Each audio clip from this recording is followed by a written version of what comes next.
Coming up on this episode of the Social Hour, Amber MacArthur is with me in studio for the first time. Finally, the first time ever I get to be with Sarah. So exciting. It's very exciting. We're going to talk about so much stuff. We've got Instagram profiles on the web for the first time, Facebook's new friendship relationships. A little bit weird. A little bit weird. I'm not sure. We've got secret Pinterest boards. We've got all sorts of stuff. All sorts of stuff, and a really awesome rad or fad that could keep you safe. All that coming up next. Netcasts you love. From people you trust. This is TWiT. Audio bandwidth provided by the new Winamp for Android, featuring wireless sync and one-click iTunes import. Now with free daily music downloads and full-length CD listening parties. Download it for free at winamp.com/Android. Bandwidth for the Social Hour is brought to you by CacheFly at CacheFly.com. This is The Social Hour with Sarah Lane and Amber MacArthur, episode 85, recorded Friday, November 9th, 2012. This episode of The Social Hour is brought to you by Social Media Solutions from SAP. If you're a social media manager at a large enterprise, gain insight and engage in social media in a systematic way with social media solutions from SAP. Learn more at sap.com/twit. And by audible.com. To download a free audiobook of your choice, go to audiblepodcast.com/social hour. Hello, everybody, and welcome to the most exciting Social Hour episode ever. I would explain why, but I think it's pretty obvious. Yes, I am so excited to be here. First time I am meeting Sarah Lane. This morning she picked me up at my hotel. It was awesome. You were sort of nervously outside. I was nervous. The door, it was holding like the your first coffee, date. like, I know. is she ever going to come? I was like, is she going to come or is she going to stand me up? I came so many miles to meet her, but fortunately she did come. And she picked me up, and we've spent the morning together and had lunch, and it's been super fun. It has. We like each other in real life. We do. This is such a relief to me because you never know. Well, I mean, I was never actually worried that we weren't going to get along. But you know how we've just got this great rapport. Yes. And I see you every Friday, and we talk online, and it's like we're the perfect internet friends. We have a perfect internet relationship. I don't want to ruin it. No, I feel the same way, and I don't think we're going to. I think it's all going to be okay. I think it's actually even better now. And you're not one of those people who I meet, and I meet them, and they're like, oh, it's awkward because they're a lot taller than I thought or a lot shorter than I thought. We're close to the same height. You were prepared for how short I actually am. Yeah, but we're close to the same height. That's great. Yeah, I'm a little bit taller. And you didn't wear heels. I did not wear heels. So I did have heels, and I did not wear them. You thought, that would just be a slap on the face to poor Sarah. No woman does that to her friend. It's not nice. So what do you think about being in the TWiT? But Amber also hasn't been to our brick house since we moved. We moved, I mean, gosh, almost a year and a half ago now. Yeah, I was at the old studio, so I was in the TWiT cottage, and that was very cramped last time I was there. Yes. Too many people in that tiny little building. So it's been a while since I've been to Petaluma. It's awesome. The studios are absolutely beautiful.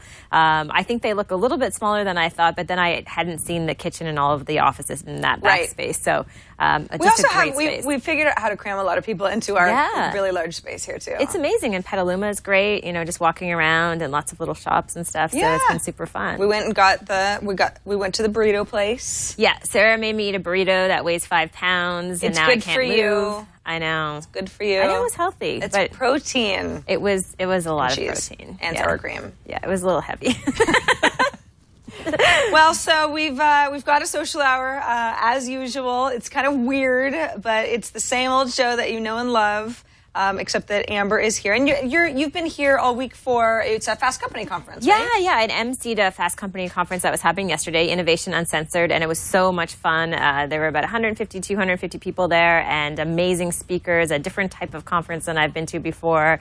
Really, really great to be there and get to meet some of the people I've talked to at Fast Company as well, who I've never met in person. So because you do work, I write for them. I do web videos for them, and so this was really the week of me getting out there and meeting people face to face. Well, we're so glad that you were able to find the time to come up to the Brick House today. Yeah, this is really fun for me. I get to meet my co-host. I know. It's how many people can say that? I guess a lot if they don't. I guess they don't Skype in. Right.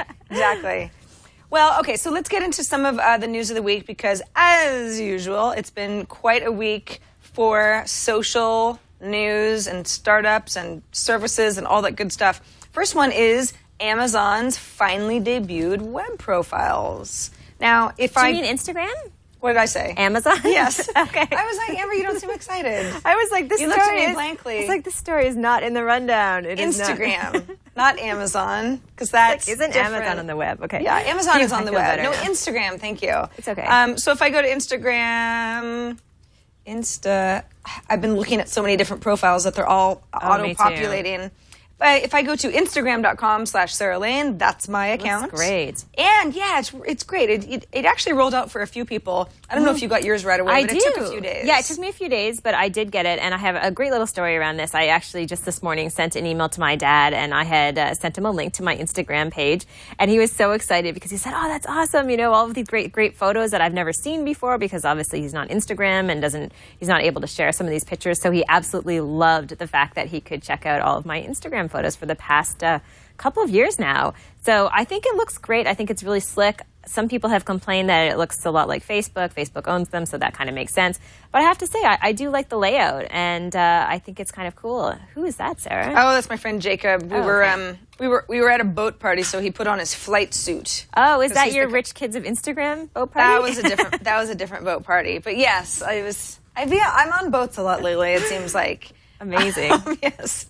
But no, I love this because, like you said, for anybody who's either doesn't have access to the app, or is just like, I don't know, it's not everybody's dad is going to be interested in getting on Instagram. This is a great way to say, here, just go here and you can see all these photos that I'm taking regularly.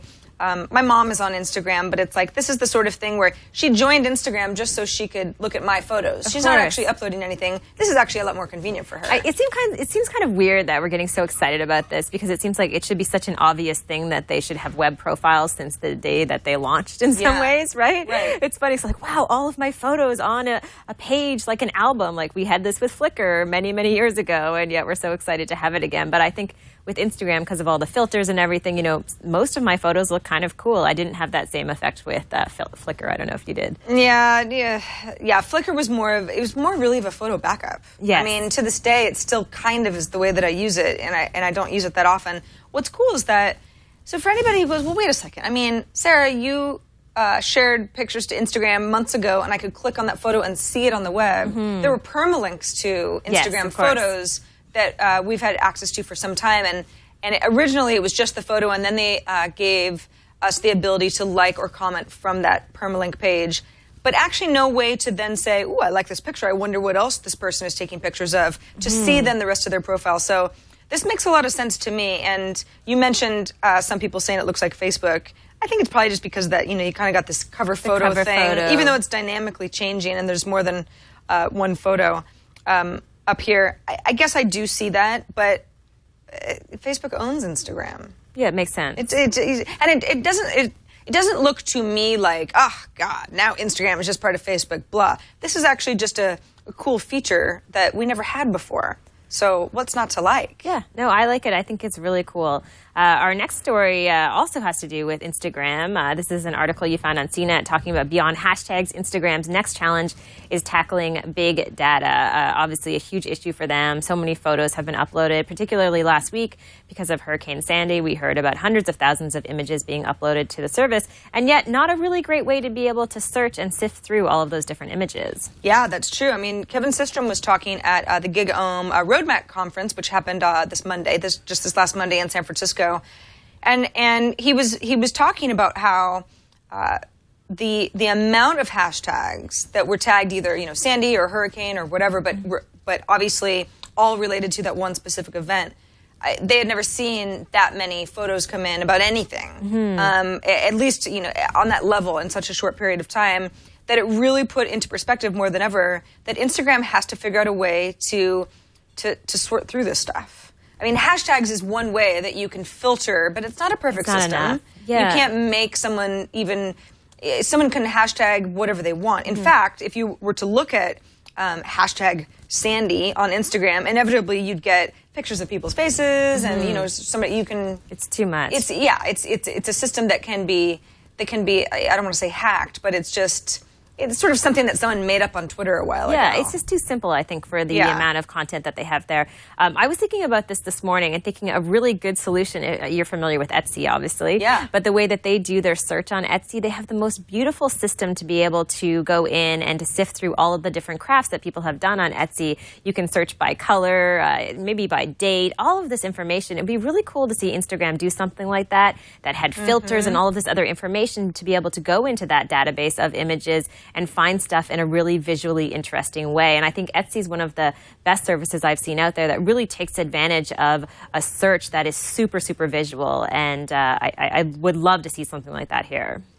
I would too. It's so we're looking at Etsy right now, and you're right. It works also very well on Etsy because this is not only just a showcase of very talented people, but also a place to buy things, right? So if I'm looking for the color yellow, it might be because, I'm looking for something like that mustard-colored scarf, and it's like, yes, that's exactly what I want.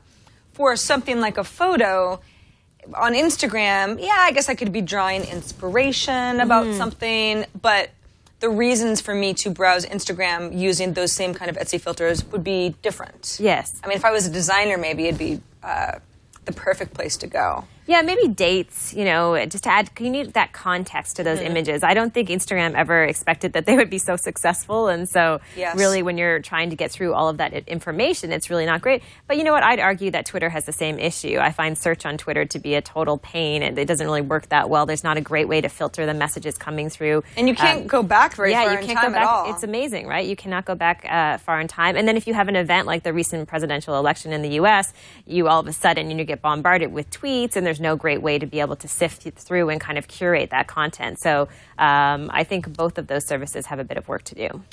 Agreed. I think Instagram is at least in the right place. I mean, they do work out of Facebook headquarters now, so it's probably like they have some support. We need some big data help. Yeah, exactly. Do you have any servers? Yeah, exactly. They should have some people. Is anyone a Hadoop engineer around here? We would like to use your resources. Yeah, if they can't figure it out at this point at Facebook, then they might have some trouble ahead. Exactly. Of them. Instagram. Kevin Systrom, just before we move on, he also mentioned. I think he was asked about the topic of, would video ever come to Instagram? And he said, that is a whole different beast, which we've talked about in the past before. It's like you don't. You look at photos, videos. Okay, well, they're really similar. You could kind of incorporate both, but there isn't really a service. I guess you could use Path as an example of a service that does photos and videos in the same feed pretty well. But something like Instagram, they are so focused on photos, and they've been so successful at that to introduce videos would be such a delicate thing because you don't want to turn off anybody who likes the core of your business model. I totally agree. And video's harder, right? We've talked about this many times before. Video is that much more difficult to be able to produce. And I just fear the day when they add something like video and all of a sudden my stream is filled with these 10-second clips of people trying to shoot video of themselves. Right. And, the lighting is poor and the audio is off. And it's just, none of that content's going to be good. That artsy picture that you took in the sunlight. That you add a filter to. And then it's and it sort of brings out the green in your eye. It's that is not the same thing when it's a 10-second video. And then they're trying to talk at the same time. I think we need 5 or 10 more years till people get efficient with video, but we'll see what happens with that one. Facebook amps up friendship pages to highlight your online relationships. This is kind of interesting. I'm not sure I would use it. What about you, Sarah? Well, okay, so this is Facebook's. What they're trying to do is, and anybody who's listening to the audio feed, we're looking at a Facebook relationship page. Now, this is a relationship page for two people who are actually in a relationship, and they have said so on Facebook. But you may not know that everyone that you are friends with on Facebook, you actually have a dedicated friendship page with that person. So if I go to my Facebook account and I search for Amber here, I want to make sure I'm using your... Okay, I think that's right. And we're friends. And how do I do this? How do I go to our Facebook, our friend page? Are we close friends? We are now, but I may not have changed my status. Well, the thing is, okay, so let me just do this the easy way. So that, maybe if I go to About, this would be such a good... Okay, well, I'll show you how you see relationship to friends in general. If I go back to my own page and I click on my friends, and I click on Leo Laporte. Okay, so here's one of my, good friends. I converse with him on Facebook regularly. I've got his name, his title, and then I have a little C friendship link. So this is just in my friends list in general. I go ahead and say, how long have we been friends? Facebook friends since August 2010. That's, of course, because Leo goes through these moods, where he's like, I am done with Facebook. Of course. And then he signs back up. So the last time he signed up and I added him as a friend was 2 years ago, a little bit more than that. So that's our friendship page. And then if you scroll down, it's like, okay, these are the times that I have interacted with him or mentioned him on Facebook, photos that I am tagged in at the same time with him, TWiT Christmas cards, that sort of thing, groups that we both belong to, things that we both like. He likes Boo the dog as well. Ooh. It's not just me. We both like Roger Ebert and Becky Worley. Huh, that's interesting. So this is sort of just like okay, well, Leo and I have stuff in common. And if I didn't, if I hadn't, well, for example, I didn't realize that Leo also liked Boo. So that's something where it's like, oh yeah, that's kind of interesting. Now I'm looking at an old version of our friendship page because the feature hasn't been rolled out to everybody. That relationship page that we saw in the article, the TechCrunch article, is example of what they're going to start looking like. So even though Leo and I don't have romantic photos of ourselves in front of the geese at the pond, there might be, the cover photo would be one of the TWiT group photos, for example, one of the, 3 or 4 pictures that we've been tagged in together. So it's much more visual than what you get right now, exactly. Right? I do think this would be interesting for couples or anyone in a relationship who wants to be able to see their history with an individual, right? I do think that's kind of neat. I don't know if I would use it that much, but I could see that context in terms of just wanting to see, if you're dating someone and you want to see, get romantic, I guess. Well, okay, so this is how I feel the same way with you. I don't actually have a relationship status on Facebook, but if I did, I think that would be really cute. Like, oh, look, it's our dual page kind of thing. But if you have a relationship page with everyone that you're friends with, and it treats everyone exactly the same way as long as you're just friends, what about those people that you're like, it's that guy who always comes to the tech party and I'm in all these pictures with him. And then you go to our friendship page and it looks like we have this great friendship and it's a little creepy. Yeah, because that's Facebook weird. doesn't know that I actually secretly don't like this person or that the friendship is a little bit more one-sided. This is a hypothetical, of course. I'm not actually talking about anybody specifically. Of course. But it's not just for if you say you're in a relationship. It's just friends. So I could see a friendship page kind of or somebody gets the wrong idea, why do you guys have so many pictures together in your friendship page? So someone could get almost delusional with this in some ways. A little bit. They could create their own story of your friendship. Facebook did this through an algorithm. Yes. I did not make this page. And then they could be scanning and staring at it and imagining a life with you. Yeah, I hate this. Let's move on. Yeah, I don't like it either. I hate it. I'm hating it now. Okay, good. It's creepy. And this is something that does exist already, but it's not quite so visual. So once it rolls out, we'll revisit it and see if we're still totally creeped out and if we have secret friendships with people that we didn't realize that we had friendships with. Foursquare. Foursquare has introduced a new ratings system. I am more of a Foursquare user than you are, Amber. But if I were to go in and, let's see, Jason, I know you don't have the shot of my iPhone, but we don't really need it. I'm just going to see if I do have the iPad camera roped in, Oh, so if you want to show it, you can. Oh, cool. So if I go ahead and click the Explore tab, let's see if I see ratings. There's your camera. Oh, okay. Oh, sorry. Here we are. Oh, there we are. Oh, hello. Let's get closer. Well, that's weird. So I'm supposed to be able to see I see. Okay, so for example, the TWiT Brick House has an 8.8 rating. That's 8.8 out of 10.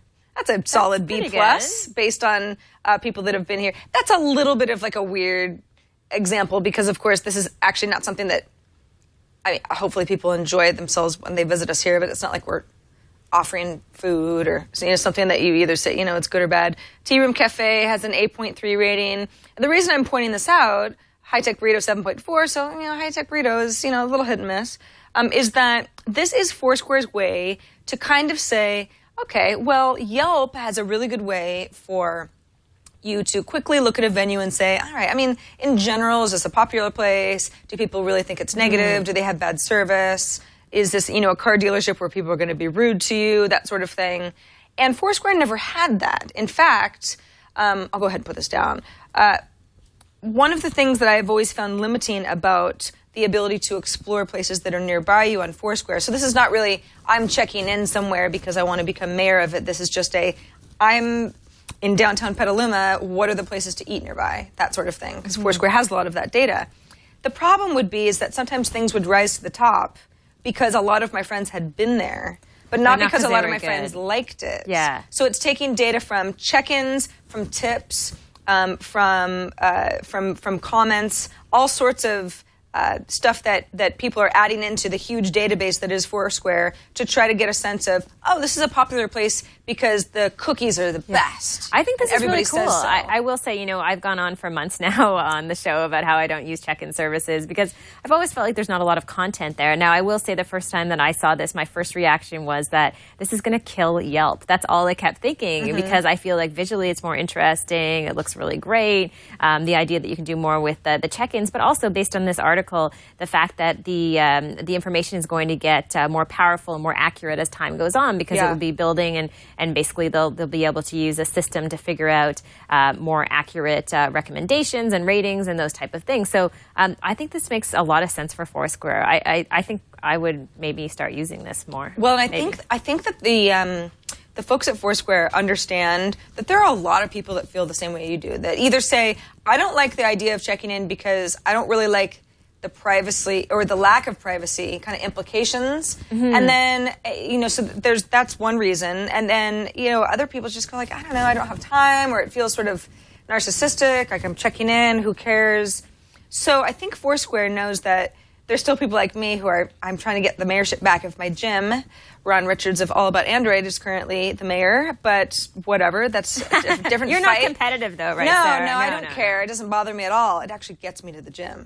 All I want is that crown. That's it. But so I still use Foursquare the way that it was originally intended. But Foursquare knows that check-in services are only going to appeal to so many people. How do you grow? How do you scale beyond that? If someone says, I think checking in somewhere is kind of dumb, they'll never use it. So now they've got this database that is a Yelp competitor. I mean, it's kind of the same thing, really. Oh, yeah. And it's interesting because I know we have people who are in digital marketing who watch the show and listen to the show, and they're always asking us to talk more about that angle. And I think this is really interesting for businesses because we've always known that within the Foursquare environment, if you do searches, you can find tips, you can find reviews and all of that great content. But the reality is businesses haven't all taken the time to go in and to claim their space on Foursquare and to make sure that they use it actively. So I think this will encourage businesses to perhaps start using it more and more. And I think it will be a great service to both businesses as well as to potential customers. So I like it. I think they've done a really good job of it. I agree. I think Foursquare is, you're innovating, you're thinking outside the box, the check-in box. And it looks good. And I will be mayor again of Live Fit Gym. I'm just going to say that right now. One day. One day. Now, this is an interesting story. I don't think that we've talked about Delicious a lot on the show. However, this is one of those old services that allows you to bookmark a bunch of different links. I used to use it religiously all the time. And I don't use it as much. I tend to use Evernote a lot more now to manage all of the different links that I'm accessing. But they've come out with a new design with a focus on community, speed, and mobile. Good to see them still around, alive and kicking. They were acquired by Yahoo last year, I believe. And I haven't checked out the new design except in the screenshot here. And it's pretty... I don't think it looks that different. It looks pretty basic. I guess it's like a refresh. Yeah, I agree.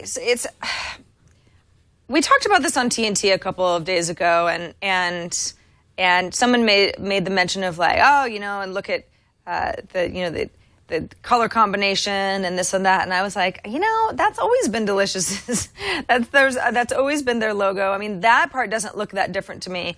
I think that there's very little focus on a lot of visuals. I mean, it's text-based, but again, if they're interested in appealing to mobile, sometimes it's good to strip out the stuff that you don't need. It is a different approach than pretty much everything that we're seeing now, which is a series of tiles and photos and everything's right. blocky and boxy and squares and dynamically shifting cover photos and this and that. So you look at this and yeah, my first reaction was like, I don't know, it looks like delicious. Yeah. With a little bit of an upgrade that makes it a little bit modern. Upgrade. But yeah, I think you're right. I mean, I think we've talked about this before on the show, the whole idea of the rise of visual social media. So many people want images. I think we mentioned the news story a while ago that Instagram mobile users had for the first time ever surpassed Twitter mobile users. So we know that people are just craving images. They love to be able to be part of these different communities. So I think to come out with something like this that is still so plain, maybe that worked 5, 6, 7, 8 years ago, but I'm not sure if they're going to be able to capture that same audience. And I can't think of what this will do for me that perhaps Evernote won't, because Evernote has so many other features as well. That's the problem with this, is that you look, I remember when Delicious, at least I remember when I first started using Delicious. I mean, this is, I don't know, 8 years ago or something. I mean, it's a long time. In web years, it's a long time. In web it's like years, 56 years ago in web years. Exactly. Roof. Same idea. But did you just bark at me? Well, because dog years. Never coming back. I hope you got my message loud and clear. This is my set, and you're just renting it. I'm starting to sweat. Okay, I'll calm down. No, it's these lights. I sweat every time I'm on the set. It's my least favorite set at the whole TWiT Brick House. But anyway, no, but when Delicious first came out, it was like, this is awesome. Not only do I never have to lose anything again, I mean, this is almost still, even in the days where browser tabs were new, where people weren't using that, it was like very easy to see something online and then just never find it again. So Delicious was so great for that. And then you could, I had a big photography section because I would add little tags. And then as time wore on, there were just other services that kind of did this stuff. And it got to the point where one day I realized, oh yeah, I'm not actually using Delicious anymore. And it was kind of sad, but I didn't need it. And I still don't need it. I don't need it either. That's the thing. I agree with the tab browsing. I was just thinking about tab browsing the other day and thinking what an amazing innovation this was. I know it's a simple thing, but the idea that you could have all these different tabs, you could save them, bookmark them and everything, and a great browser. So I think with Delicious, I think they're going to have a hard time with that service. I can't see people flocking to it and thinking, oh, I'm going to start using this again. That doesn't feel like the way that technology is going. And good for them, I guess, for upgrading it, but I think they'll have a tough run at it. Yeah, this service has never been a bad idea. I mean, you want to have a place where you're saving everything that you're seeing online, but then again, you've got something like Pocket. So Pocket used to be Read It Later, and Pocket does multimedia really well. It's an app that I use it on my iPad. I think they have an iPhone app also, but I use it on my iPad pretty exclusively. And it's like, not only am I saving links, but I'm saving videos, and that stuff is all appearing in line. Yeah. Delicious doesn't work that way. I also think there's a big issue with the name. I mean, really, in the state of the web today, when you have something called Delicious, it does not look delicious. It really doesn't. It doesn't. Unless I don't go there and I think, is yummy, yummy. Yeah, no, it doesn't. It doesn't feel that way. I think Delicious, and I again go back to the whole visual thing, like you mentioned. I think they should maybe keep the service, but they could evolve it into something that is maybe different and bigger than what it is right now. Well, maybe they will. Maybe they will. So we got another story. This is relating to Pinterest and secret boards on Pinterest. Apparently, well, not apparently, it's definitely happening because on iPad Today yesterday, Shannon Morse was my guest. It was a really fun episode, by the way. You should watch it. She's nothing like Leo. But she's getting married, and I was like, why would you have a secret Pinterest board? Why would you? The whole idea of Pinterest is like, I'm curating, I've got this board, it's this, beautiful visual thing, and I want to share it with people, and I want people to like and comment. And she said, because I'm collecting things for my wedding that I don't want my fiance to see. But we're friends on Pinterest otherwise. So it's like, I don't need everything to be secret. I just need a few things to be secret. Yeah, it's so funny. I spoke at an event maybe 3 or 4, maybe 2 weeks ago, and it was an event for women in business. And there was one woman in the audience who said that she loved Pinterest, but she wanted to figure out a way that she could use Pinterest and she could have hidden pages or hidden boards.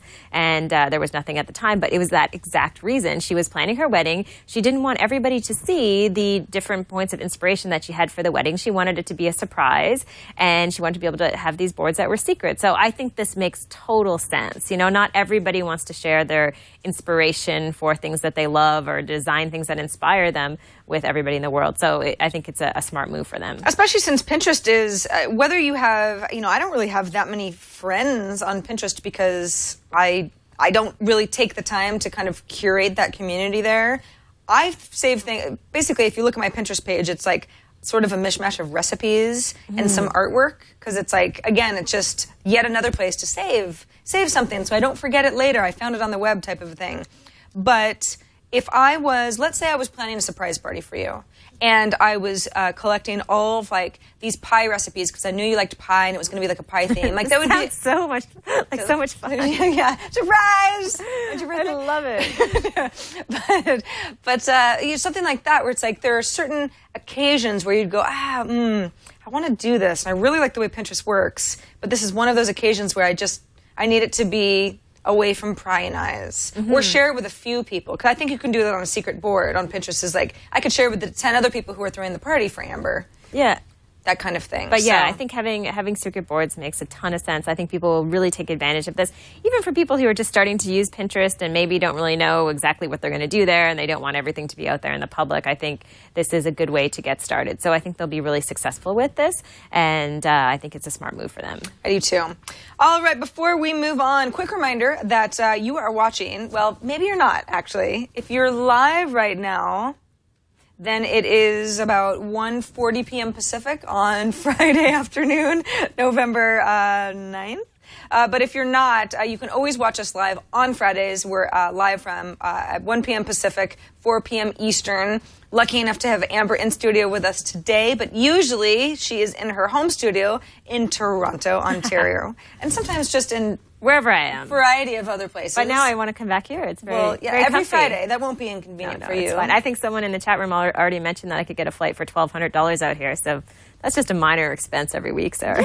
Yeah, go first class. Enjoy yourself. Yeah, exactly. You can get a little work done on the way. Who wouldn't want to do that? It's all good. Who wouldn't want to do that every 7 days? But thanks to everybody who watches us live. It's always fun to have everybody in chat, chatting away. But if you are watching us after the fact, that's when you can tune in live, if you so desire. If you ever miss a show or you want to watch one of our best episodes again, this one's definitely worth 2 or 3 viewings at least. You can always go to twit.tv/TSH. That's where all of our episodes live, plus subscription links so that you never have to miss a show again. Of course, subscribing is always free. Subscribing is that weird word that confuses people, but you don't have to pay for the show. That is one thing that we can promise you. Can't promise you much, but we can promise you that it will be free.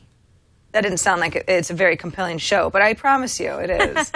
All right, before we get into some more of our social tips and spotlights and other news, let's take a moment to thank SAP for sponsoring this episode of The Social Hour. I always say it's so great that SAP and The Social Hour have partnered up, because it really is the best partnership in the world, because they make tools for people who watch The Social Hour who absolutely need it. The idea is that if you are working for a brand, you're a brand manager, you are running social strategy for an enterprise, for a business, you need to make sure that you are on top of what people are saying about your company. Are they upset with a new feature? Do they love a certain part of your business that you should really try to expand out on? That sort of thing. You have to be reading the social interwebs, right? Or you'd never have any idea what to do next, because you want to listen to your customers. So people are complaining, people are commenting, they're blogging, they're tweeting, they're commenting to Facebook. You know how it goes. It's a huge challenge to stay on top of all of that. Social media solutions from SAP is your answer. If you're working at a large enterprise, you can listen and engage with social media in a really smart, systematic way. There's a listening component. That is the component that helps you report on conversations about relevant terms. You can search for people who are saying specific things about your company, certain relevant terms, or if they have a certain amount of enthusiasm for something, patterns. If they're talking about your competitors, obviously very important as well. And the intensity of it. Is somebody really upset about something? Is this something that, needs to be flagged and they need to be responded to right away? Or is it just sort of feeding into a more general conversation that you might want to address at a later time? Do your customers love something? Do they hate something? Or are they kind of ambivalent about it? That all matters. So this helps you build a better product because you have real-time customer feedback, and it allows you to build a better service. You can also identify customers who are ready to buy. If you're in the business of selling, you know that there are buying signals that customers throw out. Hey, if you're face-to-face, then you can go ahead and get into sales mode. But if you're having to scan what people are saying via social media, you kind of got to get into big data, really. Natural language processing, or NLP, is something that Social Media Solutions does really well. You got to take apart a sentiment of a tweet that somebody throws out and really give you a sense of, oh, okay, this is what they mean. This is sort of where this customer is on the scale of never going to buy to ready to buy right now with the wallet in a hand. Engaging component is what you do next. This is how you improve your customer support. You've got all this information. Now what do you do with it? Well, if you've got a team, you got tech support here. You've got helpful step-by-step instructions persons here, and that sort of thing. So people do different things when you're on a team like that, and this is how SAP will help you just kind of be smarter about it. Certain questions get routed to the right person, right? So you're not all doing the same work, and you're as organized as possible. I could go on and on, but SAP gives you a really accurate, real-time understanding of your brand and your brand social media performance, because you can't ignore that any longer. And if you work in a large enterprise, then you know even more than I do how important that is. If you want to find out more about how your business could be helped by social media solutions from SAP, go to sap.com/twit. Once again, sap.com/twit. And thanks to Social Media Solutions for being such a good sponsor. Okay, a social tip. Speaking of social tips, Amber, you wrote this in, and it's got a great name, PicMonkey. PicMonkey. Okay, so this is a service that I discovered last week. I did a photo shoot for Movember with a friend of mine, Karen, and we all wore mustaches to support Movember. Mm-hmm. And I wanted to take the image that we shot, and I wanted to create a profile photo for Facebook and Twitter. And I was thinking, oh, where could I do this? Normally, I would do it in Photoshop. I didn't have Photoshop on the computer. And so I came across this service called PicMonkey, and I absolutely love this service. It's so awesome. Basically, it allows you to edit photos. You simply drag a photo onto the screen. You can edit that photo, you can crop that photo, you can use different highlights, shading, all those things, different filters as well. So it's very Instagram-esque in some ways, in the sense that you can add the filters all within this web service, completely free. However, there are certain things that you do have to pay for. There are some filters that they do expect you to hand over a little bit of money, but generally speaking, you can do everything you need to do all for free with PicMonkey. So I don't think I've seen a service that works as well as this, that's as slick as this, that literally within a couple of minutes you can take an image that you have. Like I said, you can add so much to it: the brightness, the contrast, the filters, and all of that other information. I think you have a cat here. Sarah's showing a cat. That's my cat, Sam, and it's great because he doesn't photograph that well because he's black. So what ends up happening is it's always like a blown out picture, or it's like, what is that? Is that a cat? Poor thing. He just wants to be a big star, and it's hard for him. But yeah, so I just imported this off of my computer. Super easy, like you said, Amber. You've got highlights that you can play with, obviously the shadows as well. I mean, this is already like such a much better picture than the silly picture I took with my camera. That's really cool. And then, of course, yeah, I could rotate it if it needs to be. Apply exposure. Yes, I want to do that. And you should have filters there, too. Oh, that are pre-designed? Yeah, you should have filters that you can pick from a bunch of different filters. Oh, yeah. Yeah, here are the filters, and they're beautiful. And a lot of, like, cross-process, I know that filter just because there's a filter called cross-process on Camera Plus, I think. Green, blue, red. Oh, cool. Yeah, you can add a bunch to it. So the filters I thought were absolutely beautiful. I mean, better than some of the filters that I've even seen on Instagram when you're going through all of them. And so many times I have photos on my computer and I've wanted to do something with them because I'm so used to and spoiled with Instagram that I wanted something like this. So PicMonkey totally serves that purpose. All of a sudden, I want to be able to update my social media profile pictures on a regular basis because I could do so much in here. Like I said, there are some stuff that you have to pay for, but not everything. And I would pay for a service like this if I thought it would be helpful. Like I think this one is, like I said, very slick. So there's free stuff and then a bit of paid stuff here. Yeah, it looks like the Tranquil filter or the Urbane, filter. You can see looks like a little crown here.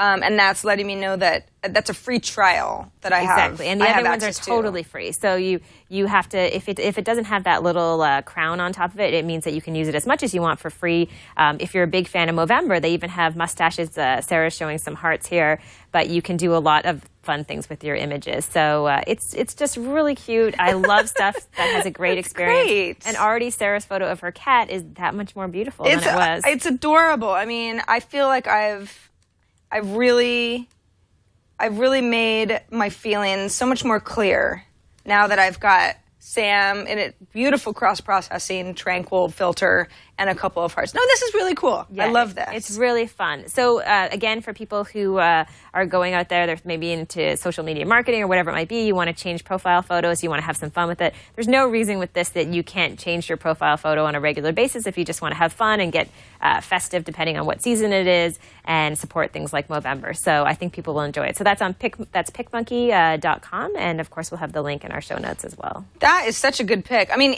honestly, so every once in a while, someone will, in my friend group, will upload something to Instagram, and I'm like, what is that? Yeah. That's some program. I don't know that program. You know, like somebody, there'll be like a cat paw on someone's face, or there's like a background where I'm like, no, that's not a filter that you can achieve with any of the photo apps that I use. So just for that alone, to be able to upload this to Instagram totally and people agree. say, how'd you do that? I know, and I think I like I mentioned, I used to use Photoshop all the time, and I haven't had access to it for a really long time. So I've gotten a little bit lazy with doing stuff to images, and so what I'll do is oftentimes just depend on someone else to highlight a photo or to brighten it up or whatever. But literally with this, you don't have to have any design skills. You can go in and you can do it all on the fly. Yeah. You're erasing your cat. That's kind of well, weird. My cat is now sort of a brick cat. I don't know. This is getting a little out of control. He lost his body in that process. Yeah. Oh, it's great. Yeah, that's awesome. PicMonkey.com. So speaking of cool services, this is something that, I wish I could remember how Noozle came across my laptop. Twitter. Someone on Twitter wrote both of us like 3 times one day. I think it was when we were doing our last show and mentioned it. Because I saw it too. That's the first time I saw it. That must have been what it was then. Yeah. So sorry, I should have given you credit. Thank you for reminding me that I didn't just pull this out of thin air. So Noozle is an Newsle or Noozle, and maybe it's Noozle. I'm reading it as Noozle. This is kind of a neat. This is a neat service. So what I had done was import my Facebook friends and my LinkedIn contacts when I first got started. Now you're not required to do both, but you're really not required to do anything, but the idea is that you are getting a sort of a synopsis on what's happening that's news related from a group of friends. So either LinkedIn contacts might make more sense for that for you, perhaps Facebook friends, perhaps both. I just went ahead and did both. I have a lot of overlap anyway, but I figured why not? Let's just see how it works. So what I see over on the right-hand side is my most famous friends. So Kevin Systrom, for example, Michael Arrington, Travis Kalanick, he's the CEO of Uber, Robert Scoble. Not a huge surprise there. Then I've got people who are trending. These are not friends of mine. Barbara Walters, as much as I would love to say that she's my Facebook friend, is not. Neither is Jonah Hill. But those are people that, maybe I'd be interested in following. And then famous people who, we've got well, a lot of presidents, really, and Todd Aiken too. He's pretty famous right now. So on the left-hand side is okay. Well, what does all of this mean? What's happening here? I have got on my first topic here. This is a post 1 hour ago from Scobleizer. So that's Robert Scoble's blog. This is a topic that references Jason Calacanis, who I guess I'm LinkedIn friends with. Or maybe I'm Facebook friends with. I don't know. I'm friends with him in some way. So this is sort of he was mentioned somehow in this article. This is somehow about him. So if I continue to scroll down, Dane Atkinson, who used to work at Squarespace, he's definitely my Facebook friend. Looks like so Dane Atkinson is the CEO of Sumall, and Sumall has added Instagram to Social Metrics, which is the service that's neat. that he's working for. Michael Sharon, he's a Facebook product manager. Looks like he updated the company's blog to talk more about how they were retooling features for their standalone app for iOS. So again, it's almost like if you think of it as Twitter mentions, but you're following other people. So I'm interested in the people who are in my life being in the news, what they're doing, because I'm not necessarily seeing all of them enough to know that Jeff Clavier invested in this new service, Noozle, that comes from Jonathan Abrams, who founded Friendster. Oh, cool. Yeah. So it's kind of like we're all sort of related somehow, but I get a little bit of a news digest. That's really neat. I really like this. I think that it's a really cool concept. Like you said, it's people that you know who would be in the news, but it's not like a simple little Google alert or something where you don't get a lot of context around the information. Like, it looks like it's well designed, and it looks like you would be able to sift through. It's almost like a personalized newspaper for people in your social network. It really is. In some ways, right? It really is. And not like that the gossip one we talked about before. No. Like legitimate things. Nothing's being rewritten here. This is all sort of like, hey, someone's name showed up. We're going to, pull the image that came from that article and tell you where it came from. And you get a little bit of a blurb, but then you can read the rest of the article if you so desire. It's kind of like, I can see this being really helpful. If you were about to go to a conference, and you knew that there would be a lot of, acquaintances that you have in a particular industry, and it's like you really sort of wanted to read up on everybody so that once you're there, you can kind of go, oh, I heard that you merged with this other company that's so great, or oh, I heard that you just worked on this at your job, and it's like it would be possible to do that anyway. But if I'm following all these people on Twitter with all my other folks, that's kind of a bunch of noise. So it gives you a sense of what's actually going on with people that I have personal friendships with. Yeah, no, I like that. I think that's really neat. Yeah. All right, so now we're getting into our feedback on the show. A couple of different messages that we were sent. The first one is from Ted, who sent us a link to a pretty cute image on Facebook. Oh, Amber. This is super adorable. Heartstring time. Heartstring time, yes. Two little kids holding up a sign asking, hey, Facebook, my sister and I really want a cat. Our papa promises we can get one if we can get 1,000 likes. Please like this picture. Thank you. And they got more than 1,000. So this woman, if you scroll down, she sort of says in the caption, yeah, Dan doesn't think that there's any way that this is going to happen. We really want a cat named Harry Potter. If you can, spread the word. That'd be kind of fun. And as of right now, 81,238 people like this. 9798 people shared it in order to spread the word. So what a great example of the power of Facebook. I hope they got their cat. Yeah, I hope so. With that many likes, it seems like they would deserve 80,000 cats. No, 80. My math is off.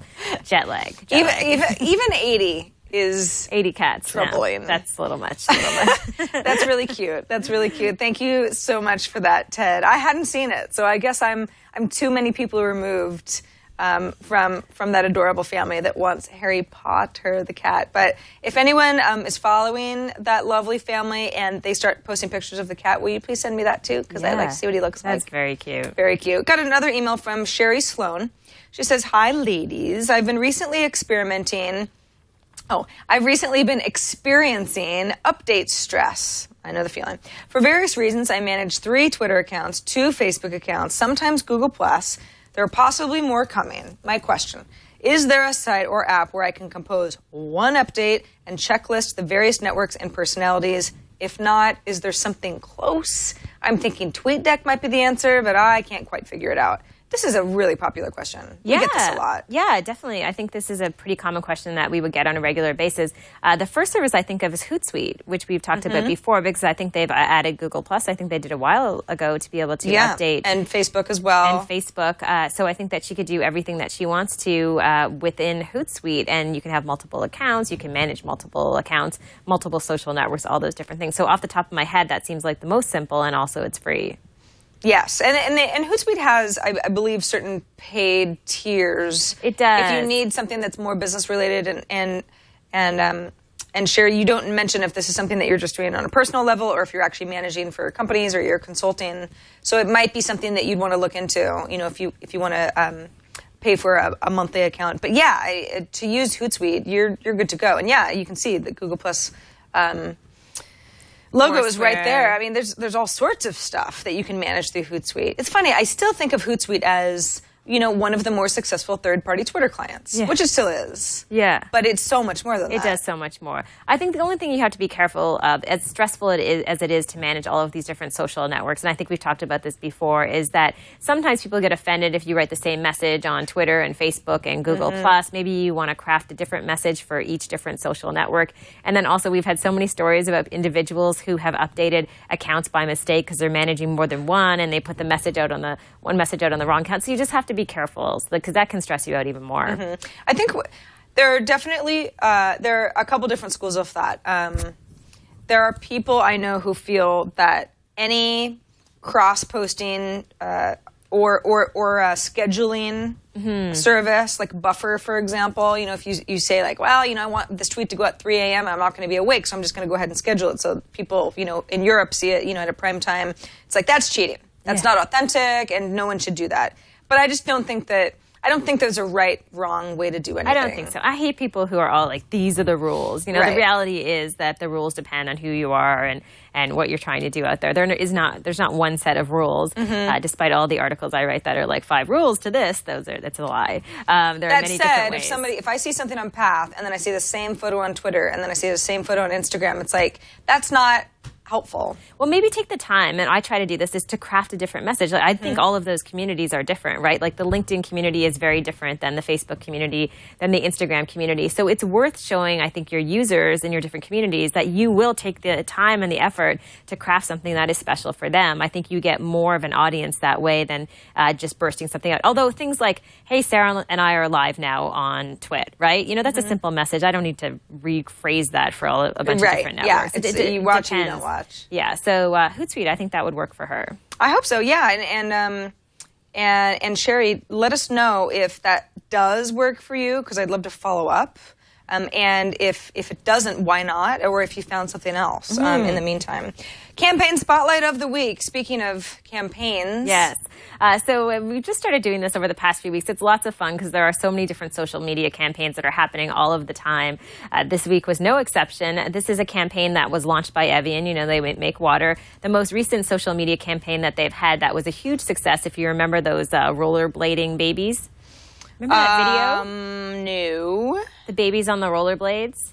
And they had it was like baby heads on what actually were adult bodies. Oh, you haven't seen that? Oh, it's so good. Oh, we'll watch that after. Okay, it's awesome. So anyway, sorry, I had to go off on a tangent. But I think when you see it, you may remember it. But they've done something recently with Twitter and tweets. So they've created an app called Mellow Tweet. And, that was the video, by the way, that they started to show.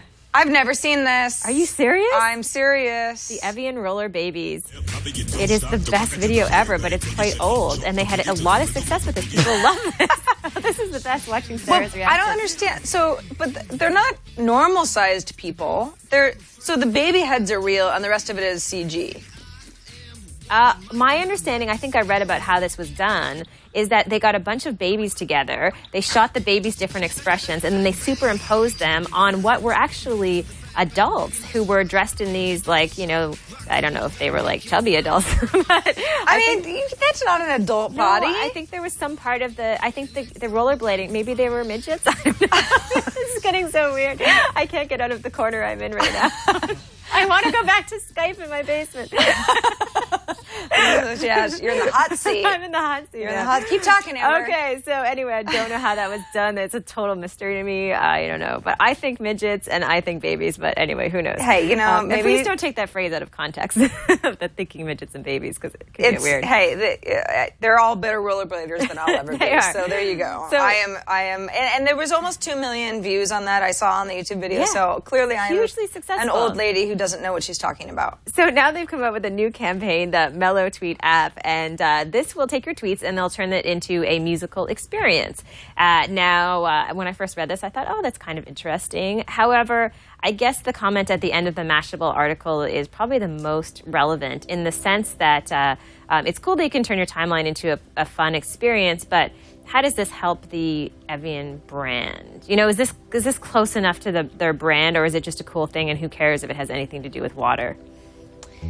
Yeah, good question. I don't know. Some of this stuff is, it's undeniably just cool. Oh, cool, I'm sort of creating a little a game of some kind, and it's sort of this touch interface, and that's awesome. But yeah, what does this have to do with water that I pay for?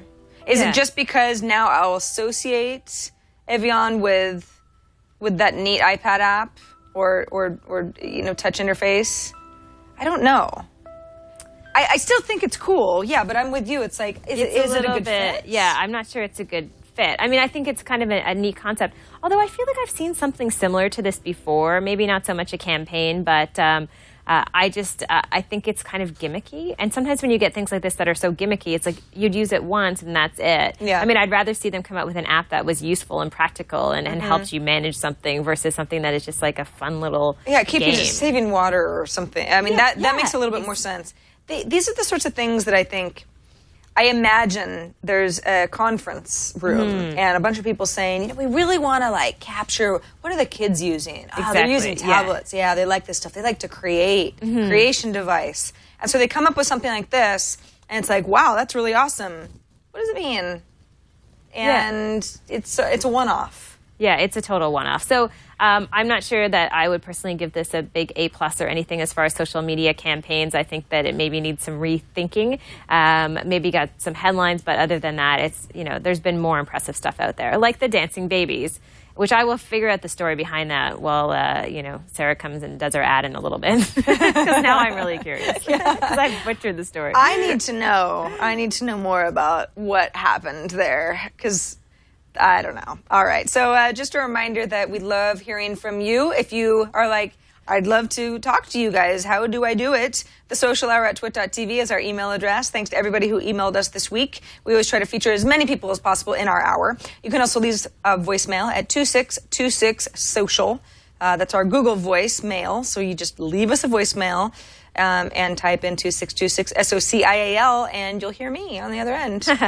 Or you can record a video, upload it, send us a link to where it lives online somewhere. It doesn't even have to be a video of yourself, by the way. That nice, what was his name? Ted. Ted was nice enough to send us that Facebook picture. He's like, I think you guys would like this. It's not really Ted's story. He just thought it was cool. So anything like that, if you come across something that you think Amber and I would like for the social hour, please do send it our way, because we certainly can't find it all on our own. All right, Amber, while you're looking up babies and midgets, I'm going to go ahead and thank Audible for being our second sponsor of this episode of the Social Hour. Audible is the best way to have access to as many audiobooks as your heart desires and more. Why do I say that? Well, because Audible has over 100,000 downloadable titles across a ton of different genres. I mean, you've got fiction, you've got nonfiction, you've got mysteries, you've got autobiographies. I mean, everything. If you just browse through audiobooks, it's kind of amazing what you have at your fingertips if you're an Audible member. The idea behind Audible is many of us are really busy. We just don't have time to sit down and read a book on a regular basis. Or for whatever reason, you find yourself, months have gone by and I'm just not reading. You want to be the kind of person who's reading books, but for whatever reason, it's just kind of not happening. So you can go through the rest of your life never reading again, but who wants that? Why not try listening to a book? I guarantee you it's awesome, because you get this sort of imagination thing going on in your head. You've got people reading to you. They've got these great voices, depending on which kind of book you're actually reading or listening to, reading/listening through Audible. Sometimes it's the author themselves. Sometimes it's a sort of a cast of characters, almost like a play. Sometimes it's just somebody who's got this great booming voice, and you go, oh gosh, this person could read me a book all day. In fact, Leo's got his favorite narrators, so he'll listen to a book just because he really likes someone's voice, because Leo's been using Audible for years and years. It's a great way to get through books. You're in a book club. I'm in a book club right now. If there was an Audible, I'd never be in a book club. They'd throw me out because I wouldn't read anything. But when I'm commuting, I can have a book playing in the background. What else am I doing? I might as well be reading a book. I got my hands on the wheel. It's perfectly safe. It's really a lot of fun. So if you're interested in Audible, you can try it out for free.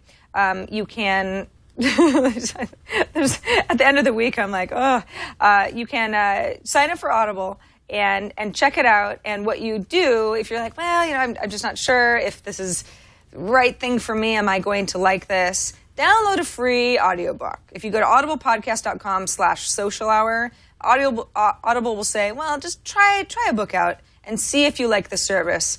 And then if you decide to sign up for Audible, it's not like you have to give that book back or anything. That's your book. You can try Audible out for 30 days for free using our URL, audiblepodcast.com/social hour. And then after that, you go nuts if you want to. Get through as many books as you can. It's books on demand at any time. You can also get a copy of Brandon Sanderson's Legion, absolutely free at audible.com/Sanderson. There's no trial. There's no credit card required. This is just a free book. So that's another thing we want to give you for free. audible.com/SANDERSON. Got to try out Audible. If you haven't already, it is a really, really great way to become a reader again. And you know how popular culture is. Everybody's reading this cool book now. Oh, yeah. And I have to be. It's don't want to get left behind. You don't, yeah. No. I mean, and some of the stuff, these books are like, they're moving and they're so great, and then you want to talk about it, and I wouldn't be able to otherwise. I kind of had to finally admit that to myself. I needed help. Audible's really, really good help, and it's a fun way to do it too. And you can listen on a variety of devices, your iPhone, or your Kindle, or your computer. It's for everybody, as long as you like books. All right, Amber, are you ready to do a Rad or Fad in person for the first time? I am, for the first time ever. However, I just have to give a little update on the roller babies, because I figured out the story behind what happened, and I had about half of it right. So they did take a bunch of babies, and they shot their faces. They were in front of a green screen, and so they just filmed their faces. So that was where the faces come from, because they wanted the natural reaction. And they did get a professional skater who did all of the different moves. Oh. So they filmed him doing the different moves, and then they programmed a computer-generated baby's body to replicate them. And then they added the heads to their baby models. So it was quite sophisticated as far as what they did. They put it all together in this park. So that's scene. why they're all so good, is that it was actually just a really skilled rollerblader that did everything. Yeah, it wasn't the babies. Aw, you figured that out, though. I really thought it was. Those were some pretty talented babies. Wow. That would have been awesome. Yeah, and all in one place, too. It's like they're all just grew up together. That is just so phenomenal. What a team. Okay, so now we're going to do a Rad or Fad, and this is the first time we are doing it together in person. This is so exciting. It is. This one is a little bit strange as far as the topic. It is a gadget. It's called Spray Tech. It's a pepper spray phone case that allows you to have pepper spray that is hidden within a phone case. This is for the iPhone 4 or the iPhone 4S. And there's a little space at the back with a cartridge that you can kind of spin the safety latch on it, and then you can spray someone with pepper spray if you need to, if you're in a situation where it's dangerous and you need to defend yourself. And this product is available now for $39.95. At first, when I saw this, I thought, this must be something on Kickstarter that they haven't actually developed yet. But in fact, as far as I can tell in my little bit of research... It's a real thing, ready to ship? It's a real thing that you can get. Now, I would probably spray myself, so I would never get this. Well, okay, so my first thing is, first they have to come out with an iPhone 5 case so that I could actually use this, because my iPhone 5 won't fit in a 4 or 4S case, but I'm sure that they're working on this. So, okay. I live in San Francisco. Toronto is maybe the same. We have an epidemic right now of people stealing iPhones. It is like the most stolen thing happening all over the city, certain neighborhoods more than others. But I know a handful of people, I mean, I can think of right off the top of my head, who've had their iPhones just stolen out of their hands on public transportation, on the street. It's horrible, horrible experience. And it's always because, you're not really paying attention. You got your iPhone out, you're doing stuff, and someone just, and that's the end of that. And they don't care if you wipe your phone. They don't want to steal your identity. They want to sell the phone on the black market. And it's really a problem. So I also have friends now who are paranoid about this, and so they walk with pepper spray. Oh, really? Pepper spray is something, you can buy. And they're ready. Like, I will try to defeat anybody who tries to take this out of my hand. Well, I only know one friend who does that. But people are carrying pepper spray. Yeah, she would love this. And it's sort of like, if that's what they're going for anyway, and there's pepper spray built in, I wouldn't want that to be my iPhone case all the time, because it's a little ridiculous. But at certain times, if you're like, if you're going out at night. Yeah, just for a little bit of peace of mind. I guess the good thing with the case, because I was looking it up, and it's kind of a cool case. They have different colors. You know, it's not ugly, it's not bulky. Also, they have a little kickstart kind of kickstand at the back of it, so you can stand up your iPhone. So that's a neat feature of the particular stand. It doesn't, like I said, it doesn't look too bulky or anything like that. So I don't know. It's hard to call it rad because I think so many people may, like me, maybe spray themselves, and then I don't think that's cool. So I don't know where we put this. It's kind of a weird category. But I guess rad, if it helps one person in need, then I guess it does fit into the category of rad. I think I've never been sprayed with pepper spray, so I don't exactly know what the deal is, but you're supposed to spray it in someone's eyes, right? Sure, That's what's supposed to hurt. So you figure, you know, if it's like your phone's here and someone's like, I'm just spraying my own feet. Like you really need to be on top of it. Like, you're going to steal this and I'm going to get you first. So, well, it's like, I guess if iPhones are being stolen from people out of their hands, then like your first recommendation is don't have your iPhone out when you're walking at night. So that would be the first piece of advice, safety advice. Right. So that's the only issue that I struggle with a little bit is that, okay, walk around with a $600 phone and then have pepper spray because someone may try to steal from you. I'd rather just put my phone in my pocket and then call someone when I got home. Right. Maybe that's just the Canadian in me coming out. Well, that seems like the logical decision, but I guess this is definitely something I know that people that I know, especially people who have been in situations that are really dangerous. And Amber, you and I were talking before the show. You know, thank goodness I've never had anything like this happen to me. So I have a little bit of like and it never will. But things do happen. If you feel unsafe or you're kind of paranoid, this might just be a little bit of a peace of mind. And for $40, what was it, $39? Yeah, I think more than anything, like you said, peace of mind, and the fact that if you're going to carry pepper spray anyway, you may as well have your iPhone in a case. You wouldn't necessarily use it and bring it to work all the time. It could intimidate your colleagues.